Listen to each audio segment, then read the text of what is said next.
The Camp Jackson affair was an incident in the American Civil War on 10 May 1861, when Union military forces captured a unit of secessionists at Camp Jackson, outside St. Louis, in the divided slave state of Missouri. The newly appointed Union commander, Brigadier-General Nathaniel Lyon, had learned that the troops in Camp Jackson were planning to raid his arsenal in St. Louis. After capturing the entire unit, he marched them into town in order to parole them. En route, hostile secessionist crowds gathered, and after an accidental gunshot, several days of rioting followed. Pro-slavery locals were particularly angered by the presence in Lyon's force of many German abolitionists who had fled the failed Revolution of 1848. The violence was ended only by imposing martial law. Lyon's action ensured Union control of Missouri for the rest of the war, but it also deepened the divisions within a state that had originally wanted to remain neutral. The affair was also known as the Camp Jackson Massacre. Background: Missouri was a slave state, and many of its leaders favored secession and joining the Confederacy. However, there were relatively few slaves and slave owners in Missouri, and only a minority favored secession. Over half the population of St. Louis were immigrants, and most were recent German immigrants, who hated slavery and opposed secession. Both pro- and anti-secession factions organized military and paramilitary forces in Missouri in early 1861.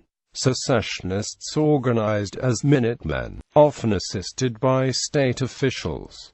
On 13 February, Brigadier-General Daniel M. Frost enrolled 5 companies of St. Louis area Minutemen as the new 2nd Regiment of the MVM. That same month, a new law banned militia activity outside the framework of the state-regulated MVM, forcing Unionist activists to organize in secret. Also in February, Missouri elected a constitutional convention to amend the state constitution and decide the issue of secession. On the 21st of March, the convention voted 98-1 against secession, but also voted to not supply weapons or men to either side if war broke out. It then adjourned. On the 20th of April, several days after the Battle of Fort Sumter, a pro-Confederate mob at Liberty, Missouri, seized the Liberty arsenal and expropriated about 1,000 rifles and muskets. This sparked fears that Confederates would also seize the much larger St. Louis arsenal, which had nearly 40,000 rifles and muskets, the largest stockpile in any slave state. Initial Unionist actions. Missouri was within the Western Department, a geographical command of the United States Army, commanded by Brigadier-General William S. Harney, with headquarters in St. Louis. Harney, an elderly career officer, wished to avoid open conflict with the secessionist forces. On the 23rd of April, the War Department replaced Harney with Captain Nathaniel Lyon as acting commander. Lyon, a passionate Unionist, immediately began enlisting and arming St. Louis Unionists as Home Guard Missouri Volunteers, an action previously ordered by the Secretary of War, but not acted on by Harney. Most of Lyon's early recruits were 48ers and wide awakes. According to one estimate, 80% of the volunteers in the 1st Missouri Volunteer Regiments were Germans. The foreign-born, anti-slavery Germans were particularly hated by pro-slavery native-born Missourians. Lyon's next action, by order of the War Department, was to move the arms held in the St. Louis arsenal out of reach of Missouri secessionists. Early in the morning of the 26th of April, 21,000 rifles were loaded on the steamer City of Alton, which carried them across the Mississippi River to Illinois. The remainder were held for issue to Lyon's Missouri Volunteers. Secessionist actions. Missouri Governor Claiborne Jackson had been elected on the ticket of the Douglas faction of the Democratic Party, but privately supported secession. Since the convention had voted against secession, Jackson and his fellow secessionists decided to carry it out by seizing St.Louis by force and presenting the people of Missouri with a fait accompli. One obstacle was the arsenal, which was also a fortress with thick walls. In mid-April, Jackson wrote to Confederate President Jefferson Davis asking for heavy artillery to breach the walls of the arsenal. His letter was carried by militia officers Colton Green and Basil Wilson Duke. Then around the 1st of May, Jackson called out part of the MVM for maneuvers near St. Louis under the command of Brigadier-General Nathaniel M. Frost. The MVM set up Camp Jackson, about 4.5 miles northwest of the arsenal. The campsite was located at Lindell's Grove. Davis's agreed to Jackson's request. On May 9, the steamer J.C. Swan delivered the Confederate aid, 2 12-pound howitzers, 2 32-pound siege guns, 500 muskets, and ammunition, in crates marked as Tamoro or marble. The munitions had been captured by the Confederates when they seized the Federal Baton Rouge arsenal. MVM officers met the shipment at the St. Louis riverfront, and transported it to Camp Jackson, 6 miles inland. Conflict. Lyon suspected the Camp Jackson force of conspiring to attack the arsenal. His suspicions were confirmed by personal investigation after he visited Camp Jackson, allegedly disguised as an elderly woman. On the 10th of May, Lyon marched on Camp Jackson with about 6,000 Missouri volunteers and U.S. regulars.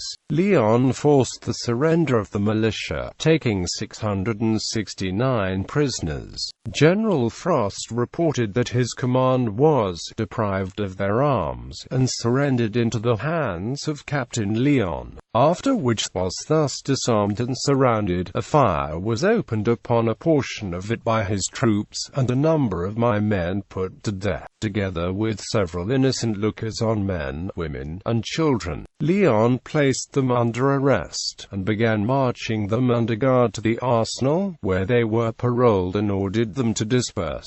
But the lengthy march was seen as humiliating by pro-secession residents of the city. Angry secessionists shouted insults at the Union troops, and threw rocks and debris at them. The heavily German Missouri volunteer units were particularly targeted, with shouts of "Damn the Dutch."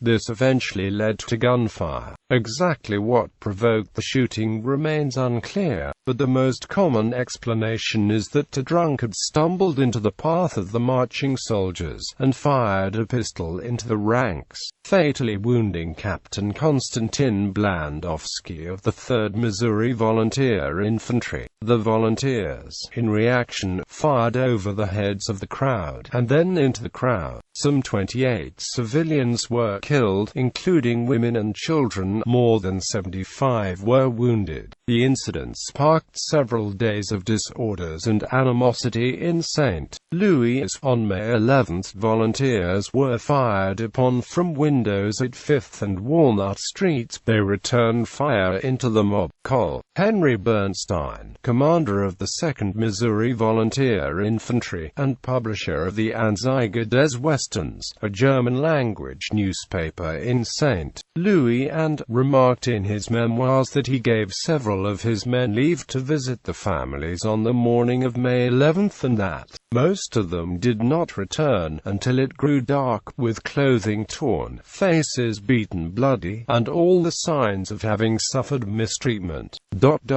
2 of them never returned, and they were never heard of again. Rumors spread throughout the city that the Germans were planning to murder the American population of the city. Many wealthy St. Louisians fled to Illinois, the Missouri interior. Martial law was imposed, and with the arrival of federal regulars to relieve the German volunteers, the violence came to an end. Aftermath. Nativism, mistrust of the federal government, fears for and of slavery, and states' rights issues all played roles roles in provoking the incident. The affair polarized the state between Union and Confederate supporters. Previously, most Missourians had advocated neutrality. However, the Camp Jackson affair forced most Missourians to take sides. Many were conditional Unionists, who opposed secession, but with conditions: no interference with slavery, and no coercion against the seceding states of the Deep South. After the Camp Jackson affair, many conditional Unionists became secessionists, such as former Governor Sterling Price. Nonetheless, Lyon's action ensured Union control of Missouri. After the war, the German Missouri Volunteers were praised as saviors of Missouri. Political effects: Governor Jackson had proposed a military bill which would put the state on a war footing, create a new state military force, and grant the governor wide executive powers. The bill had stalled, but on the 11th of May, the day after the affair, it was passed by the Missouri General Assembly, creating the Missouri State Guard with Major General Sterling Price as its commander. Unionists described the bill as a secession act in all but name. Critics also observed that since it stated that all adult men were to be considered to be reserves of the State Guard, and granted the governor wide powers as commander of the Guard, it had the effect of making Governor Jackson dictator of the state. Harney was reinstated as commander of the Western District, and met with Price on the 12th of May. They signed the Price-Harney Truce, which left the federal military in charge of St. Louis and allowed state forces to maintain order in the rest of the state. Many Missouri Unionists considered the agreement to be a capitulation to Jackson and the secessionists.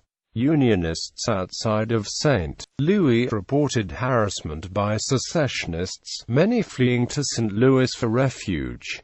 Frank Blair was Republican leader and former U.S. representative from St. Louis, now a colonel. He had been authorized by President Abraham Lincoln to relieve Harney at his discretion. On the 30th of May, Blair relieved Harney, who was permanently replaced by Lyon. Lyon was promoted to Brigadier-General of Volunteers and assigned command of all the Union forces in Missouri. On the 11th of June, at the Planters House Hotel in St. Louis, General Lyon met face-to-face with Governor Jackson, General Price and their aides. They argued for 4 hours. Then Lyon abruptly ending the meeting, declaring, rather than concede to the state of Missouri for one single instant the right to dictate to my government in any matter however important, I would see you, and you, and you, and you, and every man, woman, and child in the state, dead and buried. This means war. In an hour one of my officers will call on you and conduct you out of my lines.